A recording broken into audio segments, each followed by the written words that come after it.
سب کے لیے جائز ہے دوسری شادی کرنی۔ اور خیر ہمارے جو مرد حضرات ہیں انہوں نے تو بڑا ٹھیک ٹھاک کر کے انہوں نے فتویٰ یاد کیا ہے کہ مرد کے لیے 4 بیویاں رکھنا جائز ہے۔ اگلی بات بھی ہے، اگر انصاف کر سکے تو، اگر عدل کر سکے تو، یہ اتنی سی بات نہیں ہے صرف کہ 4 رکھنا۔ قرآن مجید نے جہاں اجازت دی ہے نا، 7 شرط لگائی ہے، حقوق ادا کرے، ان کے بیچ عدل کرے، عدل نہ کر سکے تو پھر 4 جائز ہے۔ پوری بات بیان، ہم اپنی اپنی مرضی کا لیتے ہیں نا مسئلہ، اگلی بات نہیں اس پہ بات کریں گے، بھائی اتنا ٹھیک ہے 4 جائز ہیں، بھائی آگے بھی بڑھو نا، آگے کیا ہے؟ آگے یہ ہے کہ اگر تم عدل کر سکو تو سب کے لیے جائز تھا، ہر ایک نے شادیاں کی تھی، حضور نے بھی نکاح کثرت سے کیے، حضرت علی کو بھی پیغام نکاح آیا، سیدہ پاک کے دل میں کچھ خیال آیا، معمولی ہستی نہیں نا، کچھ لوگ ایسے ہوتے ہیں وہ ہنس پڑیں تو پھول کھل جاتے ہیں، اور وہ اداس ہو جائیں نا تو خود بخود خزاں آ جاتی، لگتا ہے آج کوئی اداس ہوا تھا، سارے چمن میں اداسی چھا گئی۔ حضرت فاطمہ اداس ہوئی، پریشان ہوئی، حضور کو پیغام گیا، نبی پاک منبر پہ بیٹھے، فرمایا سنو لوگو، فاطمہ میرے جگر کا ٹکڑا ہے، قربان جائیں۔ یہ بھی انداز ہوتا ہے، فرمایا یہ میرے جگر کا ٹکڑا ہے، جس نے اسے ناراض کیا اس نے مجھے ناراض کیا، جس نے اسے راضی کیا اس نے مجھے راضی کیا۔ پاک رسول کی پاک بیٹی، عزت والے نبی کی عزت والی، شانوں والے رسول کی شانوں، وہ جس نے معزز کیا گھرانے کو، اور حسین پال کے جس نے دیا زمانے کو۔ حضرت علی شیر خدا رضی اللہ تعالیٰ عنہ کہتے ہیں میں حاضر بارگاہ ہوا، حضور آپ جیسے حکم کریں، تو حضور نے فرمایا سب کے لیے جائز ہے دوسرا نکاح کرنا، پر جب تک میری بیٹی موجود ہے علی تیرے لیے جائز نہیں، تو نہیں کر سکتا دوسرا نکاح۔ یہ اعزاز ہے سیدہ فاطمہ کا، یہ اعزاز ہے۔ کیوں بھلا؟ اس کی ایک وجہ تو یہ تھی کہ سیدہ جلدی چلی گئی تھی دنیا سے، کل عمر 28 سال پائی ہے سیدہ فاطمہ، کل عمر 28 سال، 28 سال۔ کچھ لوگ ایسے ہوتے ہیں جو رب کو بھی بڑے پیارے ہوتے ہیں، دھرتی پہ بسنے کے لیے لمبا وقت گزارنے کے لیے وہ نہیں آتے، وہ تو اپنا کردار ادا کرتے ہیں، اپنا کام کرتے ہیں اور وہ رخصت ہو جاتے ہیں۔ کل عمر 28 سال، 21-22 بھی لکھی ہے لوگوں نے، 28 سال عمر مبارک پائی سیدہ پاک، دنیا سے رخصت ہو گئی۔ حضور صلی اللہ علیہ وسلم کا خاص پیار۔ میں آپ کو ایک بات عرض کروں، انہوں نے نا وہ ساری تکلیفیں حضور کے ساتھ اٹھائیں جو دین کے رستے میں نبی پاک کو آئی تھی، وہ ساری۔ ہمارے ہاں نا اب ایک بیماری ہے، بیٹی سے بات نہ کرو ٹینشن لیتی ہے، اماں کو نہ بتانا پریشان ہو جائے گی، فلانے سے نہ بات کرنا۔ کیوں؟ حقیقتوں کا سامنا کرنا چاہیے، کیا مطلب ہے اس کا؟ حقیقت اور ہوتی ہے، ٹینشن اور ہوتی۔ اب حقیقت کا سامنا کریں، حقیقت بچوں کو سکھائیں، بچوں کو وہاں لائیں کہ وہ حقیقت کے عادی بنیں۔ حضور حقائق بتاتے، حقائق۔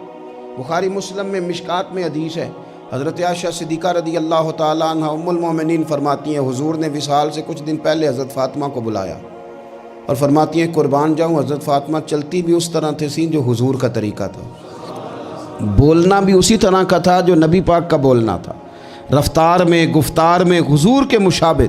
وہ تشریف لائیں، حضور نے قریب بٹھایا اور کان میں راز کی بات کی۔ اس کا مطلب ہے کچھ باتیں بیٹیوں سے بھی راز کی کر لینی چاہیے۔ بھائی آپ غور کریں گے اور سمجھیں گے کہ بیٹی سے بھی کبھی کوئی راز کی بات کر لیں۔ حضور نے بلایا اور پھر کان میں کو بات کی، کان میں نبی پاک صلی اللہ علیہ وسلم نے، تو حضرت فاطمہ رونے لگی۔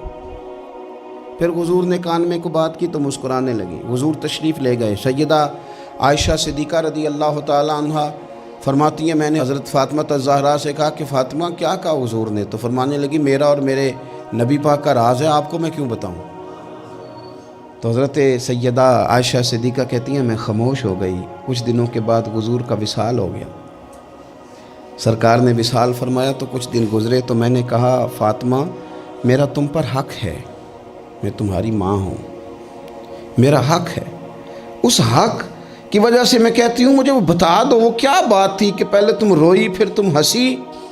تو میں نے کہا حقیقتوں سے آگاہ کریں۔ نبی پاک صلی اللہ علیہ وسلم کی شہزادی فرمانے لگیں اماں جی حضور نے میرے کان میں کہا تھا کہ فاطمہ ہر رمضان میں جبریل امین ایک قرآن پاک مجھے سناتے تھے، ایک میں انہیں سناتا تھا، اس سال جبریل نے 2 سنائے ہیں، فاطمہ مجھے لگتا ہے تیرے باپ کے جانے کا وقت آ گیا ہے، اب میری رخصتی ہے، مصیبت آئے تو صبر کرنا، مشکل پڑے تو حوصلہ کرنا، اپنے آپ کو اپنے رب کریم کے سپرد رکھنا۔ کہتی ہیں جب یہ بات حضور نے بیان کی تو میں رو پڑی، اور پھر نبی پاک نے میرے کان میں کہا فاطمہ میرے بعد جو سب سے پہلے مجھے آ کے ملے گی نا وہ تم ہی ہو، اور یہ بھی یاد رکھنا تم جنتی عورتوں کی سردار ہو۔ فرماتی ہیں یہ بات سنی تو میں مسکرا دی۔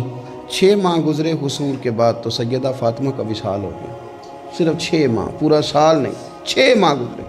حضرت فاطمہ زہرا رضی اللہ تعالیٰ عنہ کے بارے میں سیدہ عائشہ صدیقہ کہتی ہیں ایک بات میں نے حضرت فاطمہ میں جو سب سے بڑھ کے دیکھی، جتنی باتیں میں عرض کر رہا ہوں نا یہ ساری ہم نے اپنے گھروں میں اپنی بیٹیوں کو سکھانی، ان کو حقیقت سے آشنا کریں، حقیقت سے۔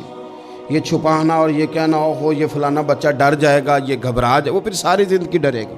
بچوں کو بزدل نہ بنائیں، ان کو سکھائیں کہ آپ نے آنے والی مشکلات کا مقابلہ کیسے کرنا ہے۔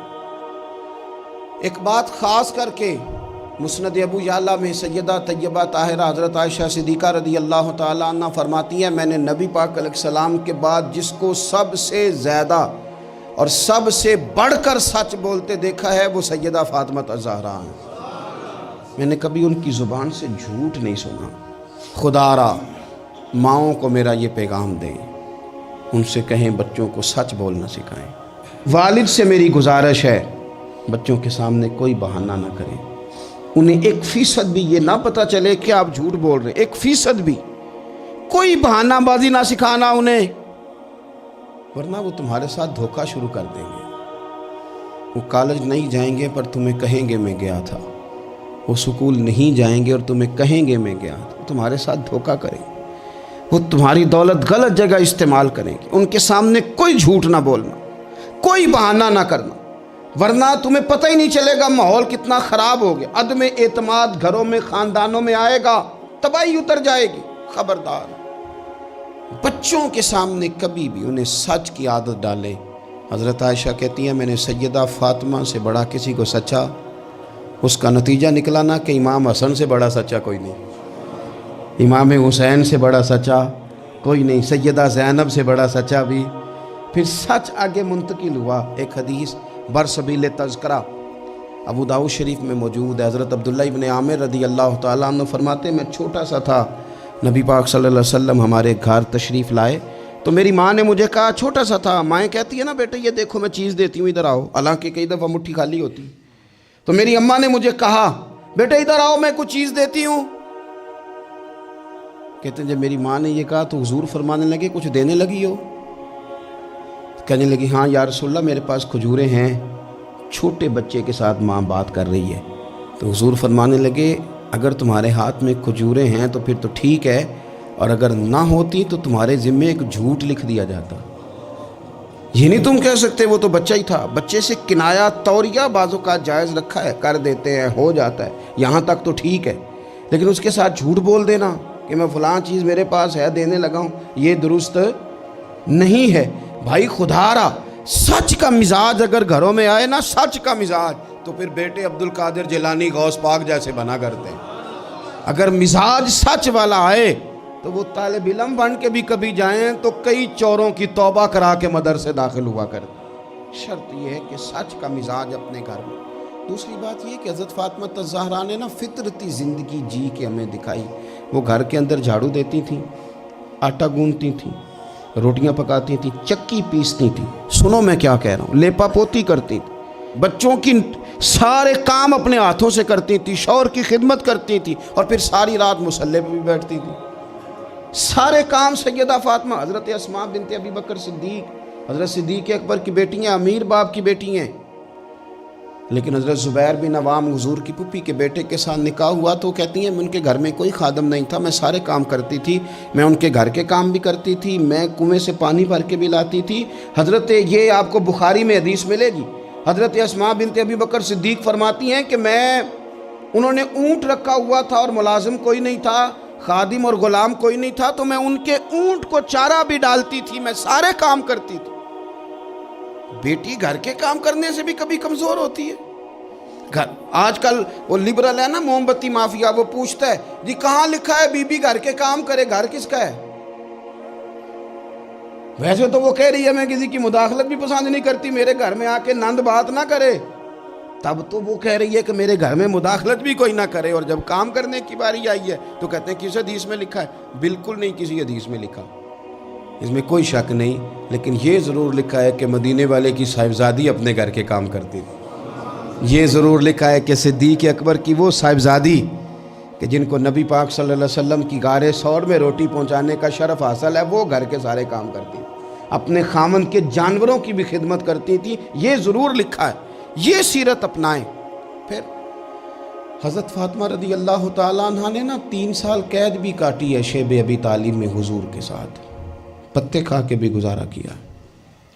احد میں جنگ عروج پہ تھی تو حضور ساتھ لے کے گئے تھے حضرت فاطمہ کو، سیدہ مشکیزے میں پانی بھر بھر کے زخمیوں کو پلاتی تھی، دعائیں دیتی تھی، بڑا عجیب منظر ہوا۔ مولا مرتضیٰ شیر خدا کرم اللہ تعالی وجہہ الکریم ارشاد فرماتے ہیں کہ عجیب ہم نے منظر دیکھا کہ حضور کا وجود لہو لہان ہو گیا، تو میں نے دیکھا کہ سیدہ فاطمہ دوڑتی آ رہی، مجھے لگا کہ یہ کمزور ہوں گی، لیکن حضرت فاطمہ نے کیا کیا، میں پانی بہاتا تھا اور سیدہ حضور کے زخم دھوتی تھی، زخم دھوتی تھیں۔ پھر اس دور میں طریقہ تھا کہ کوئی کپڑا گرم کر کے زخم کے اندر جلا کے دیا جاتا تھا، کہتے ہیں یہ بڑا مشکل کام تھا، پر میں نے سیدہ فاطمہ کا حوصلہ دیکھا، وہ جو حضور نے انہیں دیا تھا، جو نبی پاک نے تربیت کی تھی، انہوں نے خود کپڑا جلایا، اور حضور کے زخم میں جب وہ دے رہی تھی تو حضور تھوڑی تکلیف محسوس کرنے لگے، تو ان کی آنکھوں میں آنسو آئے۔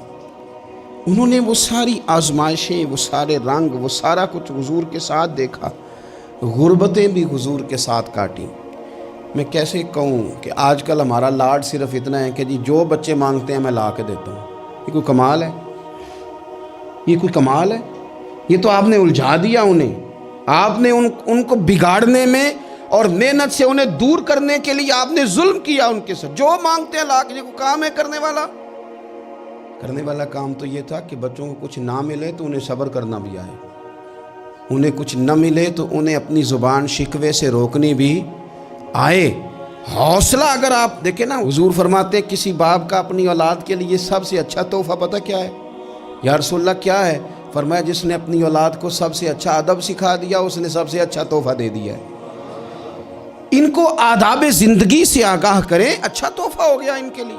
آپ سمجھتے ہیں دولت کے انبار ان کے پیروں میں لگا دیے جائیں تو پھر ماحول آسانی والا ہوگا؟ پھر تو لڑائی اور بڑھ جائے گی، پھر تو شدت پسندی اور بڑھے گی، پھر تو کاہلی، سستی، نکما پن اور زیادہ آئے گا۔ رسول کائنات صلی اللہ تعالیٰ علیہ وسلم نے صبر کرنا سکھایا۔ کئی دنوں کی بھوک تھی نبی پاک صلی اللہ علیہ وسلم کی، 3 دن بیت گئے تھے، تو حضور صلی اللہ علیہ وسلم کے ساتھ کچھ صحابہ بھی تھے۔ حضور حضرت ابو ایوب انصاری کے ہاں گئے، پہلے میزبان نبی پاک، انہوں نے دیکھا کہ چہرہ نور پہ نکاہت ہے تو جلدی سے ایک بکری ذبح کی۔ بکری پکنے لگی تو انہوں نے نا کھجور اور کچھ انہوں نے اتار کے انگور وغیرہ پلیٹ میں رکھ کے حضور کی بارگاہ میں پیش کیے۔ یا رسول اللہ شوق فرمائیے جب تک کھانا پکتا ہے۔ حضور نا ہلکے ہلکے ایک لقمہ اٹھا لیتے، کبھی کبھی ایک لقمہ اٹھا لیتے، حضور کھانے لگے، اتنی دیر میں کھانا پک کے آ گیا۔ بڑے شوق سے، رغبت سے نہیں حضور نے کھجوریں کھائیں، شوق کے ساتھ نہیں نبی پاک صلی اللہ علیہ وسلم نے انگور کھائے، کبھی کبھی نا جیسے کوئی ایک ٹکڑا بندہ اٹھا کے کھاتا ہے، اس طرح نبی پاک صلی اللہ علیہ وسلم کھا رہے ہیں۔ کھانا پک کے آیا تو حضور نے ایک روٹی اٹھائی اور 2-3 بوٹیاں اٹھائیں اور رکھیں، پھر ان کو لپیٹا اور آنکھوں میں آنسو آئے۔ ایک صحابی کو تھما کے کہا یہ لے جاؤ اور فاطمہ کو دے آؤ، میں نے نہ 3 دن سے کچھ نہیں کھایا اور فاطمہ نے 6 دنوں سے کچھ نہیں کھایا، 6 دن ہو گئے انہیں اپنے گھر میں صبر سے وقت گزارا ہے، کچھ نہیں کھایا، لے جاؤ کھانا۔ حضور صلی اللہ علیہ وسلم نے نا ان کو صبر سکھایا، حوصلہ سکھایا، ان کو ذوق سکھایا۔ اور پھر آپ نے سوسائٹی کے اندر کوئی کام کرنا ہے، کوئی انقلاب برپا کرنا ہے، کچھ آگے بڑھنا ہے، معاشرے کو، ملت کو، قوم کو، آپ نے قبیلے کو کچھ دینا ہے، تو اس کے لیے اگر آپ کے گھر والے آپ کا ساتھ دینا تو پھر کام کرنا آسان ہو جاتا ہے۔ لیکن اگر مشکلات گھر سے پڑنی شروع ہو جائیں، گھر والے حوصلہ شکنی کرنے لگے، گھر والے اگر کمزوری دکھانے لگیں تو پھر بہت سارے کام جو بندہ کرنے کی صلاحیت رکھتا ہے وہ بھی نہیں کر پاتا۔ اگر گھر سے حوصلہ ملے، گھر والے مشن کے ساتھ ہو جائے، تو پھر تو یوں سمجھ لیں کہ انسان مضبوط ہو گیا، وہ اتنا طاقتور ہو گیا کہ بہت سارے طوفانوں کا خود بخود مقابلہ کر لے گا۔ حضور صلی اللہ تعالیٰ علیہ وسلم چونکہ بڑا کام کرتے تھے، بڑی ڈیوٹی فرماتے تھے، تو طریقہ مبارکہ یہ تھا کہ سفر کے لیے تشریف لے جاتے یا جہاد کے لیے جاتے تو سب سے آخر میں حضرت فاطمہ کے گھر جاتے، ان سے ملاقات کر کے سفر پہ تشریف لے جاتے، اور جب واپس تشریف لاتے تو سب سے پہلے سیدہ فاطمہ کے گھر سب سے پہلے یہاں آتے، ملاقات کرتے، پھر تشریف لے جاتے۔ ایک دفعہ حضور کئی دنوں کے بعد تشریف لائے، سفر کے آثار بھی تھے، اور پھر حضور کا لباس مبارک بھی بہت دنوں سے حضور نے نیا جوڑا نہیں خریدا تھا، پہنا نہیں تھا، شرف نہیں بخشا تھا، تو کپڑے مبارک بھی نبی پاک صلی اللہ علیہ وسلم کے بظاہر بہت پرانے لگ رہے تھے۔ تو حضرت فاطمہ کے ہاں حضور تشریف لے گئے تو سیدہ پاک نے حضور کے کپڑوں کو جھاڑا، اور جھاڑ کر کے عرض کی، یا رسول اللہ آپ بڑی مشقت فرماتے ہیں، حضور آپ بڑی مشقت کرتے ہیں دین کے لیے۔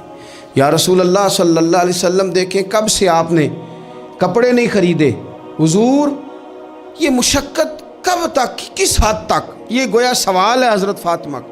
یا رسول اللہ صلی اللہ علیہ وسلم اتنی مشقت؟ تو حضور نے فرمایا فاطمہ تیرے باپ کی ڈیوٹی ہے، تیرے باپ کی ڈیوٹی ہے کہ ہر دیہات میں، ہر شہر میں دین پہنچانا ہے۔